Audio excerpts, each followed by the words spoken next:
Assalamualaikum warahmatullahi wabarakatuh.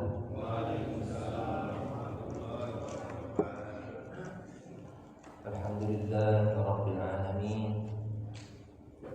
Wa bihi nasta'in 'ala umuri dunya waddin. Wassalatu wassalamu 'ala nabiyyina Muhammadin wa 'ala alihi wa sahbihi ajma'in, amma ba'd. Bapak-bapak, ibu-ibu dan jamaah sekalian rahimakumullah, mari terlebih dahulu kita hadapkan hati kita kepada Allah Subhanahu wa taala yang Maha Pengasih, Maha Penyayang, Maha mengetahui segala ucapan dan perbuatan kita, baik yang zahir maupun yang batin, dan yang masih senantiasa memberi kita begitu banyak nikmat dan karunia-Nya, walaupun sesungguhnya kita tidak pantas, tidak layak untuk mendapatkan nikmat dan karunia-Nya tersebut. Maka hanya kepadanya kita menyembah, dan hanya kepadanya kita mohon pertolongan agar segala nikmat dan karunia-Nya yang Dia berikan kepada kita bisa mengantarkan kita untuk mendapatkan nikmat dan karunia yang lebih besar, lebih agung, lebih baik di negeri akhirat kelak. Allahumma amin. Salawat dan salam semoga selalu tercurahkan kepada Nabi kita Muhammad sallallahu alaihi wasallam, juga kepada keluarga beliau, para sahabat beliau, dan orang-orang yang mengikuti petunjuk beliau dengan baik hingga hari kiamat nanti. Jemaah sekalian rahimakumullah, malam hari ini kita akan membahas surat Al-Kafirun, apa? An-Nasr. Surat An-Nasr.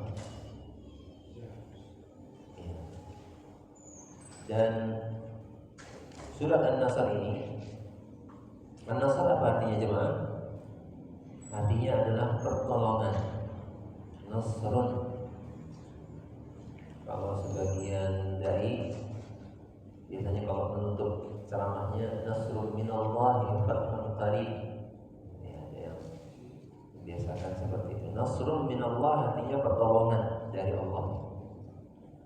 Ya, maka nasr artinya pertolongan.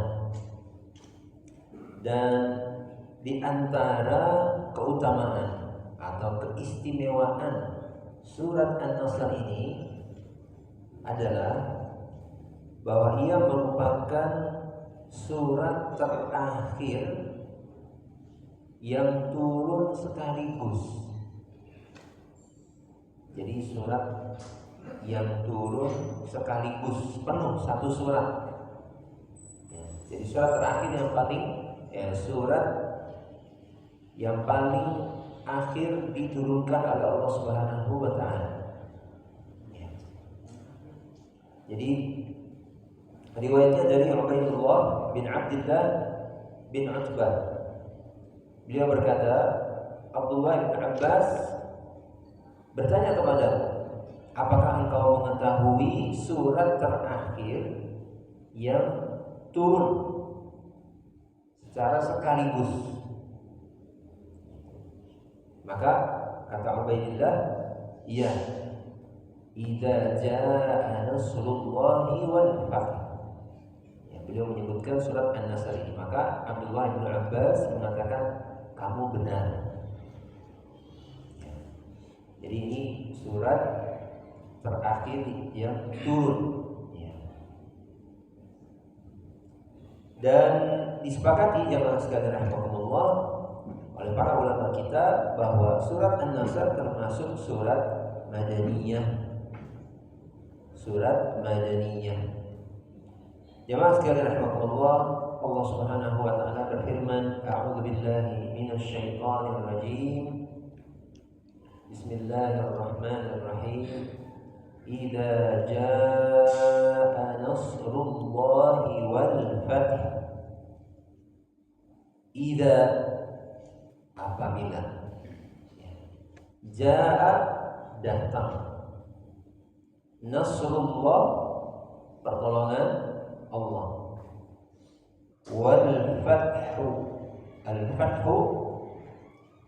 artinya penaklukan. Ya, dari kata fataha yaftahu. Fatihah itu artinya apa? Pembukaan. Jadi kenapa fathun di sini maknanya penaklukan? Ibaratnya kalau sebuah wilayah yang dikuasai oleh musuh kemudian berhasil ditaklukkan, berarti ini dibuka pintunya, pintu wilayah ini sehingga bisa masuk, keluar masuk dengan bebas. Jadi al-fatah di sini maknanya adalah penaklukan. Penaklukan. Apabila telah datang pertolongan Allah Subhanahu wa taala dan penaklukan kota Mekkah. Yang dimaksud adalah penaklukan kota Mekkah. Karena memang jamaah sekalian rahimahullah, kota Mekkah merupakan kota asal kelahiran Nabi sallallahu alaihi wasallam. Beliau dan para sahabat Muhajirun terusir dari sana, yang merupakan tempat yang sangat mulia. Ya, karena di sana terdapat syiar atau tempat-tempat dilakukannya manasik haji. Maka tentunya ada cukup banyak peristiwa yang menyertai penaklukan kota Mekkah ini. Namun di sini kita mungkin hanya menyinggung soal bahwa kemenangan yang diberikan oleh Allah Subhanahu wa taala kepada kaum muslimin dengan berhasilnya mereka menaklukkan kota Mekkah ini sesuatu yang di luar perhitungan manusia. Di luar perhitungan manusia. Nah, bagaimana maksudnya? Jadi diawali dengan perjanjian Hudaybiyah. Jamaah sekalian rahimahullah. Jadi kalau kita nanti baca sirah tentang perjanjian Hudaybiyah ini, itu isinya sangat-sangat merugikan kaum muslimin secara zahir. Sangat merugikan kaum muslimin secara zahir. Artinya kalau misalkan salah satunya kalau ada orang Islam yang masuk ke kota Mekkah, maka tidak boleh dikembalikan ke Madinah. Sedangkan kalau ada orang Mekkah ke Madinah ini harus balik lagi. Seperti itu. Kemudian ada juga sebuah peristiwa kecil ketika disusun perjanjian itu, orang-orang Quraisy tidak mau menggunakan nama atau sebutan Rasulullah. Jadi perjanjian ini antara Muhammad saja. Jadi ketika mau ditulis Muhammad Rasulullah, mereka nggak setuju. Disebut Rasulullah, mereka nggak setuju. Jadi kalau misalkan kami sepakat setuju kamu Rasulullah, ngapain bikin perjanjian? Seperti itulah bayang. Akhirnya apa? Rasulullah SAW menyuruh Ali bin Abi Thalib untuk menghapus sebutan Rasulullah itu. Walaupun Ali kemudian nggak mau, awalnya. Terus, jadi kondisinya waktu itu kaum muslimin pengen umroh, pengen umroh. Kemudian karena dihalangi oleh orang-orang Quraisy, akhirnya muncullah perjanjian itu. Padahal mereka sudah sangat pengen sekali melihat Ka'bah. Setelah sekian lama, tidak bisa melihat Ka'bah, Allah dan seterusnya. Akhirnya intinya terhalang dan harus balik lagi. Harus balik lagi. Jadi bahkan sebagian sahabat itu seperti Umar bin Khattab radhiyallahu anhu itu sudah istilahnya itu mendesak Nabi sallallahu alaihi wasallam untuk apa? Sudah perang saja, sudah terkumpul sekian ribu kaum muslimin. Kalau mau perang masuk, ini sudah siap semuanya. Tapi Rasulullah SAW memilih untuk apa? Untuk mengadakan perjanjian damai. Ya, akhirnya tidak jadi umroh. Namun efek dari perjanjian ini, jamaah sekalian Allah, banyak orang kafir Quraisy yang kemudian mendapatkan informasi yang benar tentang Islam, sehingga mereka banyak yang masuk Islam. Gitu. Karena kan perjanjian damai kan, tidak ada peperangan. Sehingga apa? Sehingga orang-orang ini ya yang tadinya mungkin khawatir nanti akan diserang atau mungkin bagaimana, akhirnya terjadi edukasi yang cukup masif tentang agama Islam dan banyak orang yang akhirnya masuk Islam. Saya agak lupa ininya. Jadi yang masuk Islam dalam masa setelah perjanjian Hudaybiyah ini sangat banyak sekali. Ya, sampai akhirnya ya, ketika orang-orang kafir Quraisy melakukan pelanggaran terhadap perjanjian ini, akhirnya diseranglah ya kota Mekah oleh Rasulullah SAW, ya, dan jumlahnya sangat banyak sekali kaum muslimin yang membantu penyerangan ini. Ya.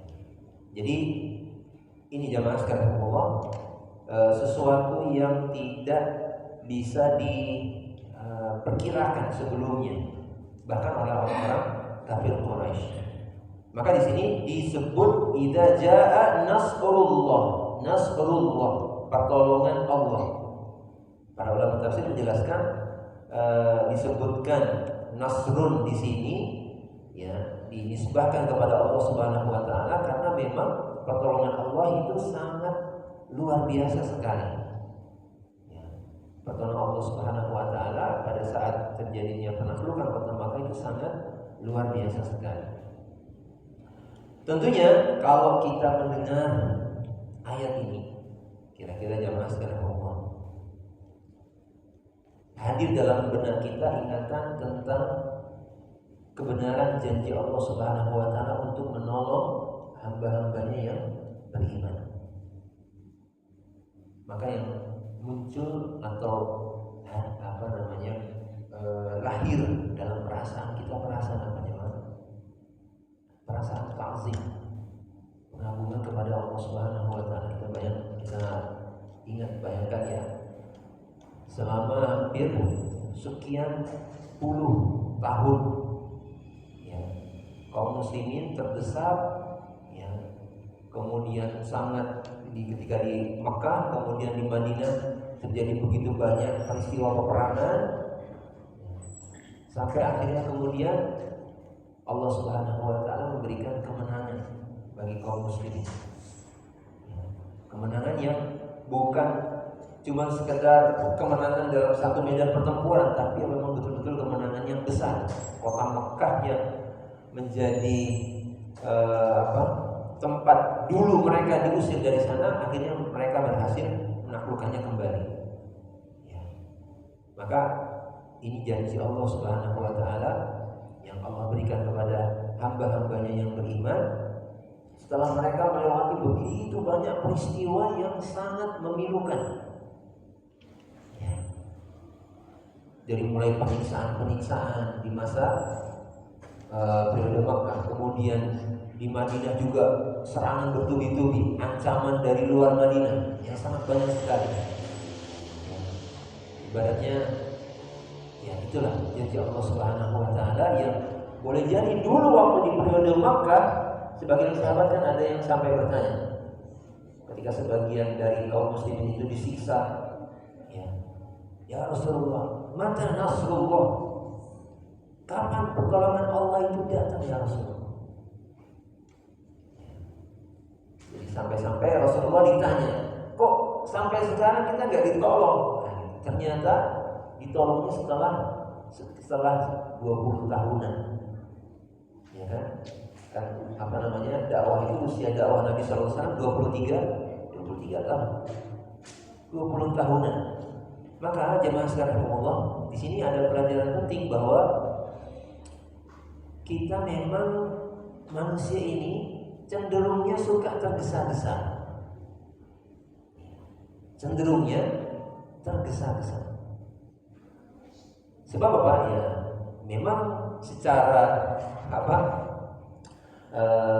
ya kita kembalikannya pada saat penciptaan saja, ya. Nabi Adam alaihissalam itu kan ketika baru mau diciptakan itu beliau sudah ya ada peristiwa yang menunjukkan bahwa beliau tergesa-gesa, dan ini menjadi tabiat kita semua, ya, menjadi tabiat kita semua. Maka tentunya sifat ini harus kita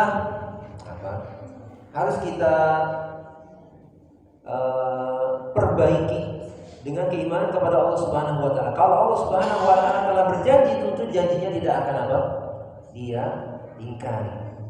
Tinggal keimanan kita, ya, keyakinan kita tentang janji Allah itu, ya, apakah mempengaruhi sikap dan perilaku kita sehari-hari atau tidak. Sebab janji itu pasti akan datang suatu saat. Kemudian jamaah sekalian, Allah Subhanahu wa taala berfirman, "Wa ra'aitan nasa yadkhuluna fi dinillahi afwaja." Dan engkau melihat manusia masuk ke dalam agama Allah. Fi dinillah, masuk ke dalam agama Allah afwajan. Afwajan artinya berbondong-bondong, ya, berduyun-duyun masuk ke dalam agama Islam. Jadi enggak cuma satu orang, dua orang. Kalau dulu di Mekah, ya kan, satu orang, dua orang. Awal-awal ketika hijrah ke Madinah juga mungkin satu orang, dua orang. Tapi ketika terjadi Fathu Makkah ini, maka satu kabilah masuk. Ya, satu kabilah masuk. Bahkan di sini diterangkan bahwa ada Rasulullah SAW pernah mengatakan, ya, atakum ahlul Yaman, telah datang kepada kalian penduduk Yaman. Jadi bergerombol duyun-duyun datang, ya, untuk beriman, ya, kepada beliau sallallahu alaihi wasallam dan masuk Islam. Jadi ya seperti itu, ya. Banyak orang yang masuk Islam karena apa? Karena ternyata mereka sadar selama ini pandangan mereka tentang agama Islam itu salah. Ini jamaah sekarang umum. Ini pelajaran penting yang perlu kita sadari, bahwa banyak orang yang salah persepsi tentang agama Islam. Kalau Bapak Ibu misalnya mungkin ya lihat-lihat di YouTube atau di medsos, itu banyak orang-orang Barat yang saya lihat itu pernah ada orang Inggris, dia awalnya mau bikin buku yang menjelek-jelekan tentang Islam. Karena dia mau bikin buku, pastinya dia kan perlu belajar dari berbagai macam referensi kan gitu. Cari buku ini, cari buku itu, kemudian juga dia cari orang Islam, tokoh Islam yang memang bisa diajak diskusi. Karena dia mau tahu Islam ini. Karena dia mau bikin buku gitu, nggak mungkin dia ini kan. Tapi justru perjalanan dia mencari referensi-referensi tentang Islam malah membuatnya semakin kagum dengan agama Islam. Semakin kagum dengan agama Islam dan akhirnya masuk Islam. Maka jemaah sekalian Allah, ini sama persis. Ibaratnya apa? Islam itu sudah sangat indah. Kalau ada orang yang membenci agama Islam, ya, pertama kali boleh jadi uzurnya adalah karena dia termakan oleh informasi-informasi yang salah tentang agama Islam. Sebab kalau dia tahu yang sebenarnya, maka hatinya itu pasti akan, subhanallah, indah sekali agama Islam ini. Maka yang ibaratnya kalau orang-orang non-muslim yang belajar Islam serius, kalau dia sudah masuk Islam, sudah ongkos apa apapun akan dia tanggung. Mungkin dikucilkan oleh keluarganya, bahkan mungkin sampai menderita kerugian materi, ya dia siap menanggung itu semua. Karena apa? Hatinya sudah tenang dengan agama Islam ini. Ya. Sehingga ya kerugian apapun dia nggak banyak ya karena memang dia menerima Islam itu dengan akalnya, dengan hatinya. Maka jemaah sekalian Allah, sekarang apa yang jadi problem adalah ketika orang-orang non-muslim itu memiliki persepsi penilaian yang keliru tentang Islam gara-gara perilaku orang Islamnya sendiri. Nah itu perilaku orang-orang Islamnya sendiri. Nah ini yang patut jadi apa? Patut jadi introspeksi bagi kita. Ya, betapa banyak nilai-nilai indah di dalam agama kita yang justru tidak tampak oleh orang lain gara-gara perilaku kita sendiri. Ya, gara-gara perilaku kita sendiri. Nah ini yang harus kita jadikan cambuk bagi kita untuk terus mempelajari agama Islam dan mempraktekannya, sehingga orang-orang yang non Muslim yang di luar Islam bisa mengenali, melihat, dan bahkan juga bisa merasakan ya, kasih sayang, rahmat di dalam agama Islam ini. Nah, saya ulangi lagi, ketika datang pertolongan Allah dan menaklukkan kota Mekah, dan engkau lihat manusia masuk ke dalam agama Allah secara berduyun-duyun, maka fasabbih bihamdi rabbika wastaghfir, maka bertasbihlah, maka sucikanlah Rabbmu seraya memujinya. Tasbih itu artinya menyucikan. Sucikanlah Rabbmu seraya memujinya, dan mintalah ampunan kepadanya. Innahu kana tawwaba, sesungguhnya dia adalah selalu menerima taubat hambanya. Tawwaba itu ada dua maknanya nih jemaah. Kalau misalkan tawwabun itu artinya bisa untuk hamba, untuk manusia, itu berarti yang banyak bertaubat kembali kepada Allah. Kayak misalkan doa setelah wudu misalnya, innallaha yuhibbut tawwabina wa yuhibbul mutatahhirin. Tawwabin itu artinya orang-orang yang banyak bertaubat. Tapi kalau ditujukan untuk Allah, sungguhnya Allah itu tawwab. Nah, kok jadi jamaah jangan apa? Kok tawwab? Masa Allah bertaubat? Bertaubat sama siapa Allah? Tawwab untuk Allah itu artinya apa?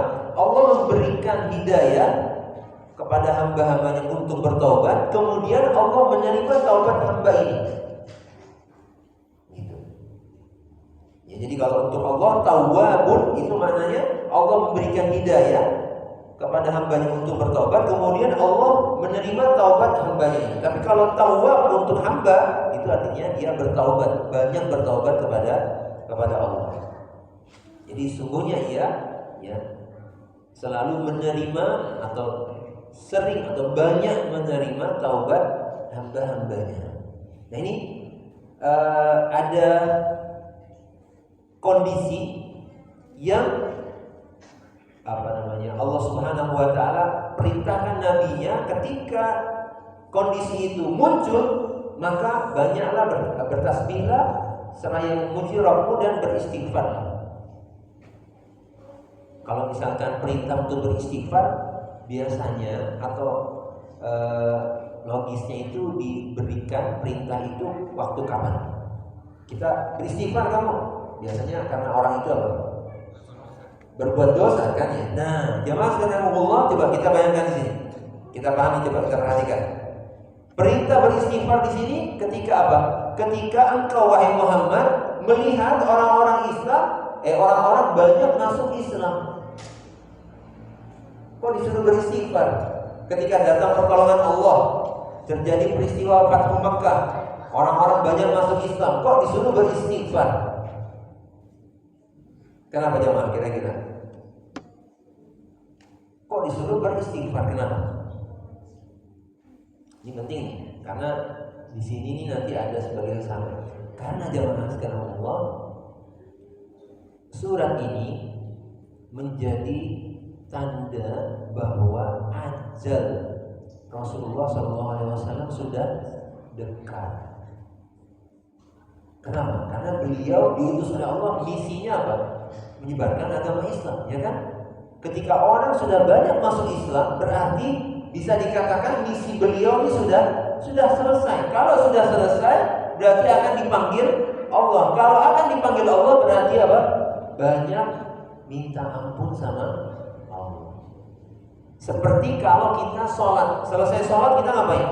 Astagfirullah, astagfirullah, astagfirullah. Ya kan? Jadi setiap selesai ibadah, ya Allah Subhanahu Wa Taala menuntun kita untuk banyak beristighfar. Ketika misalnya habis sholat tahajud juga, ya kan, menjelang subuh, kita juga ada waktu untuk beristighfar di sini. Ya. Jadi ibaratnya apa? Dakwah Nabi SAW itu satu tugas. Ketika tugas ini sudah selesai, maka ditutup dengan istighfar. Ya, ini jamaah sekarang Allah. Jadi waktu itu Abdullah bin Abbas kan termasuk sahabat junior. Itu disuruh sama Umar bin Khattab kalau lagi kumpul sama sahabat-sahabat senior yang sudah sepuh-sepuh, itu Abdullah bin Abbas sering diikutkan oleh Abdullah bin Umar untuk gabung di majelis mereka.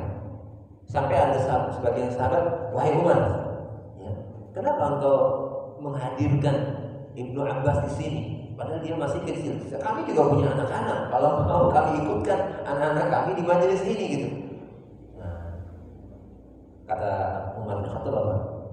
Kalian udah tahu dia punya kemuliaan, punya kelebihan. Nah, suatu ketika ya, Umar bin Khattab ingin menunjukkan keistimewaan Abdullah bin Abbas ini. Lagi pada kumpul sahabat-sahabat senior, Abdullah bin Abbas didatangkan. Kemudian apa?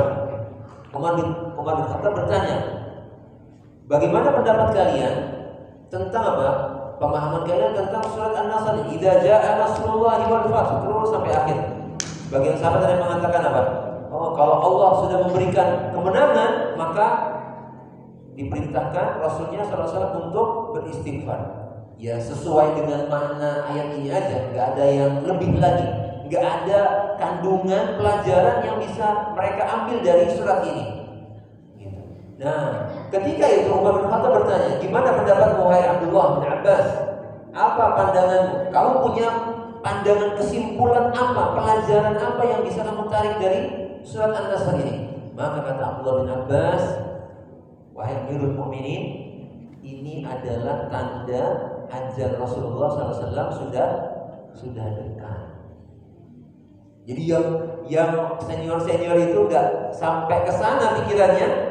Abdullah bin Abbas bisa menyimpulkan ya, pelajaran ini dari surat ini. Maka kata Umar, aku pun punya ya, menarik pelajaran seperti yang kamu ambil.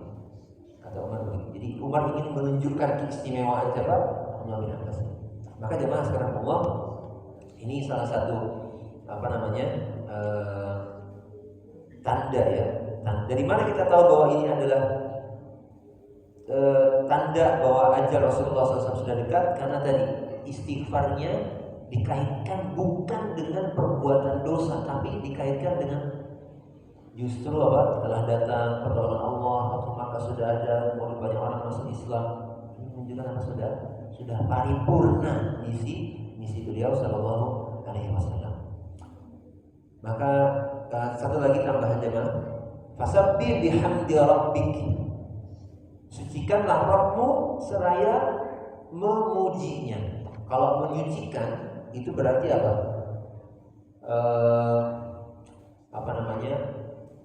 Meyakini bahwa Allah Subhanahu Wa Taala Maha Suci dari segala macam apa? Keburukan, cacat, kekurangan. Maka kemudian apa? Disempurnakan dengan memuji Allah. Kalau memuji berarti apa? Allah Subhanahu Wa Taala memiliki sifat-sifat yang baik, yang terpuji, yang indah. Ya, jadi setelah disucikan dari sifat-sifat yang tercela, maka Allah Subhanahu Wa Taala juga apa? diyakini sebagai zat yang memiliki berbagai macam kebaikan. Maka di sini ada fasabbih bihamdi rabbiki. Ya, sabbih itu artinya sucikanlah. Bi di situ maknanya seraya. Ba-nya namanya ba musahhabah, yang menyertai. Jadi tasbihnya disertai dengan tahmid, begitu. Maka Rasulullah SAW setelah mendapatkan perintah ini, beliau banyak sekali mengucapkan apa? Subhanakallahumma wa bihamdika Allahumma ighfirli. Subhanakallahumma wa bihamdika Allahumma ighfirli. Ya, Maha suci Engkau ya Allah, dan seraya aku memujimu, maka apa? Ampunilah aku. Ya, karena apa? Karena beliau mempraktekkan perintah Allah Subhanahu wa taala dalam surat ini. Barakallahu fikum. Mungkin ada pertanyaan, silakan Bapak Ibu.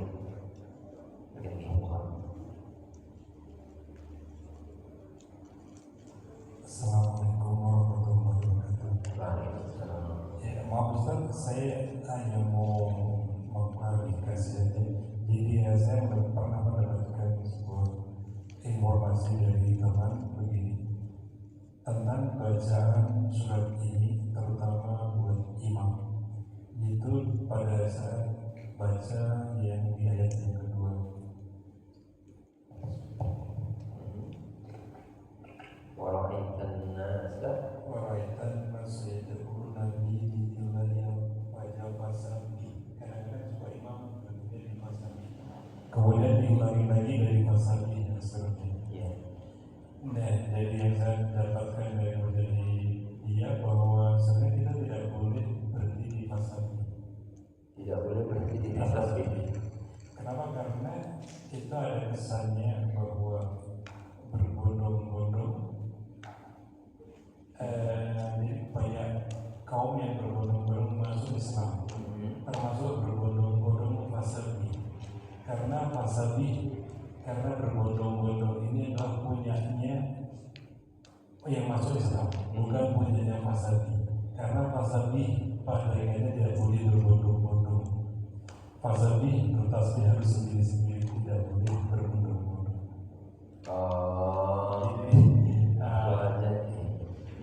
Jadi maksudnya berbeda di ayat yang kedua tadi, kemudian ayat yang di atas disebutkan lagi.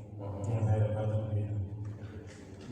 Jadi waraitan sedekuna bidina la yawajah begitu. Kemudian jangan berhenti di fasabi, tapi berhenti di tadi.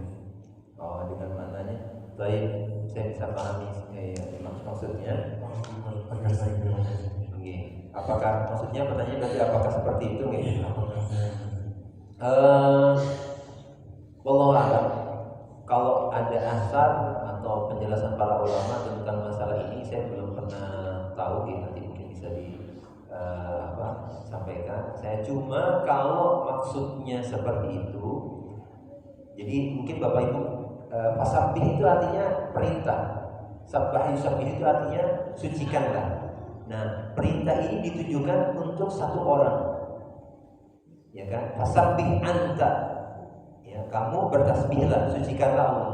Nah, kalau nanti misalkan yang dikhawatirkan, ya, dari peringatan tadi dikhawatirkan itu kalau misalkan apa? Misalnya yadkhuluna fi dinillahi, kemudian afwajan fasabbih. Nanti bisa berarti yang dibaca itu bisa berarti maka bertasbihlah kepada Allah dengan berbondong-bondong, gitu. Kalau ini yang dikhawatirkan, maka sebenarnya tidak tepat.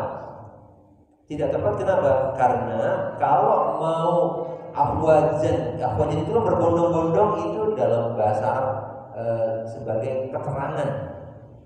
Keterangan ini bisa menyelisihi makna ayat yang sebenarnya kalau kalimatnya itu apa? Fasabbihu, gitu. Fasabbihu ini perintah kepada antum, kepada banyak orang. Bertasbih, fasabbihu afwajan, gitu misalnya. Bertasbihlah kepada Allah afwajan. Afwajan itu kan jamak. Maka fi'il amrnya juga harus ditujukan kepada orang yang banyak. Kalau misalkan fasabbih saja itu nggak bisa dikaitkan dengan sifat afwajan. Makanya kekhawatiran itu menurut saya tidak sepenuhnya tepat. Ya, karena apa? Fasabbih itu fi'il amr untuk satu orang. Nah, gitu. Ini kalau ada ini ya bahasa Arabnya ya. Sedangkan afwajan itu banyak. Jadi nggak nyambung sebenarnya. Jadi kalau misalnya yadkhuluna fi dinillahi afwaja fasabbih, itu nggak ada masalah buat saya.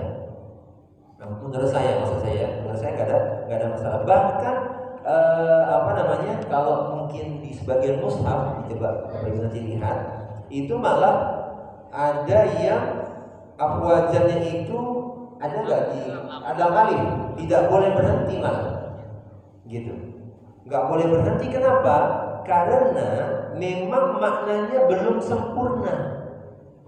Jadi kan kalau saya bahasanya, apabila telah datang pertolongan Allah dan penaklukan kota Mekah, dan engkau lihat manusia masuk ke dalam agama Allah berbondong-bondong, kan belum selesai kan? Apabila jika begini dan begini berhenti. Apa mau ngapain kalau begitu kan belum selesai? Maka apa? Justru memang kalau ada yang mengatakan sebaiknya malah berhenti di fasabbih, itu malah ada benarnya. Karena apa? Ketika dia baca ayat itu, dia menyempurnakan makna ayat. Kalau begini, maka sucikanlah. Nah, cuman kalau nafasnya enggak panjang, ya kan dia ngos-ngosan. Makanya berhentinya di fasabbih. Kemudian dia lanjut fasabbih bihamdi rabbika wastaghfir gitu. Jadi itu jawaban saya. Nah, gitu. Oke, mungkin ada lagi pertanyaan nanti. Cukup ya? Barakallahu fikum. Wa jazakumullahu khairan. Semoga Allah Subhanahu wa taala senantiasa menambahkan ilmu yang bermanfaat kepada kita semua dan memberi kita hidayah agar bisa beramal dengan ilmu yang kita miliki. Jazakumullahu khairan. Sallallahu ala nabiyyina Muhammadin wa ala alihi wa sahbihi ajma'in. Alhamdulillahirabbil alamin. Subhanallah wa bihamdika asyhadu an la ilaha illa anta astaghfiruka wa atubu ilaik. Wassalamualaikum warahmatullahi wabarakatuh.